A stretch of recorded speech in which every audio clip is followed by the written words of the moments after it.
মঞ্চের সামনে উপস্থিত আমার শ্রদ্ধেয় শিক্ষক শিক্ষিকা মণ্ডলী, আমার বিএড কলেজ থেকে আগত আমার সহপাঠীবৃন্দ এবং আমার স্নেহের ভাই বোন সম ছাত্রছাত্রী সবাইকে আজকে আন্তর্জাতিক বাংলা ভাষা দিবসের শুভেচ্ছা।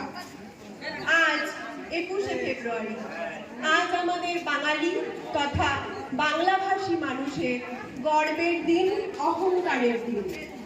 আমরা জানি 1947 সালে ভারত পাকিস্তানের বিভেদের পর 1947 সেপ্টেম্বর মাসে পূর্ব পাকিস্তানে একটা বিরাট জন আন্দোলন সৃষ্টি হয়েছিল। সেই জন আন্দোলনটা শুরু হয়েছিল এবং 52 সালে ছাত্র আন্দোলনের মাধ্যমে এই আন্তর্জাতিক মাতৃভাষা দিবস উদযাপিত হয় এবং পরবর্তীতে তার ফলশ্রুতি স্বরূপ 1971 সালে বাংলাদেশ গঠন, অর্থাৎ পুরো বাংলা ভাষাকে নিয়ে একটা নতুন প্রদেশ, নতুন স্বপ্ন। এই প্রসঙ্গে বলে রাখি, আমার ছোট কাকু হিলি গভর্নমেন্ট কলেজের প্রফেসর। সেখানে আমরা সকলেই জানি হিলি কলেজের হিলিতেই একটা বর্ডার আছে। সেই বর্ডারটি হলো ভারত বাংলাদেশের সীমান্তবর্তী এলাকা এবং সেখানে আমরা যখন ঘুরতে যাই সেখানে কি একটা অদ্ভুত অনুভূতি হচ্ছিল।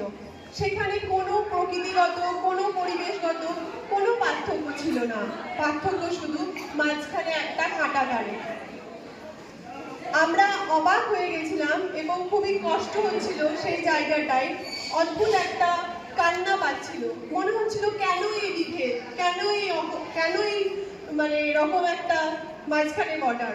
মনে হচ্ছিল তুলে ফেলে দিই সেই বর্ডারটা, কারণ আমাদের মুখের ভাষা সবটাই এক, পরিবেশ, প্রকৃতি, গাছপালা, সেখানে হুহু করে বয়ে যাওয়া ট্রেন, সবটা আমাদের।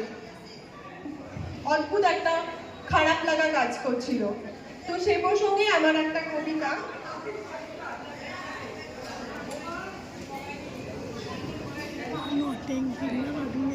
আর একটা 21শে ফেব্রুয়ারি, ভারত বাংলাদেশের সীমানা যেখানে সে হিসেবেই হয়ে ওঠে, সেই কাঁটাতারের পাশেই আমার চিরকাল বাস। আমি রোজ সন্ধ্যায় দেখি ওদেশ থেকে ওঠা সূর্যটা ভারতবর্ষে আলো দিতে দিতে ডুবে যাচ্ছে প্রান্তে। এবারে যখন প্রবল বৃষ্টি ওপারকেও ধুয়ে দিচ্ছে সেই শ্রাবণ মেঘ।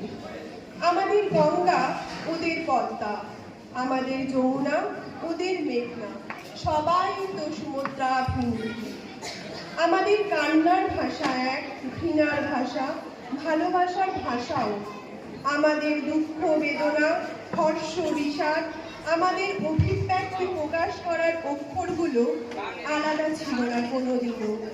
তবু অলিক একটা কাঁটা তার দাঁড়িয়ে আছে হৃদয়ের ধ্বনিকে অস্বীকার করে।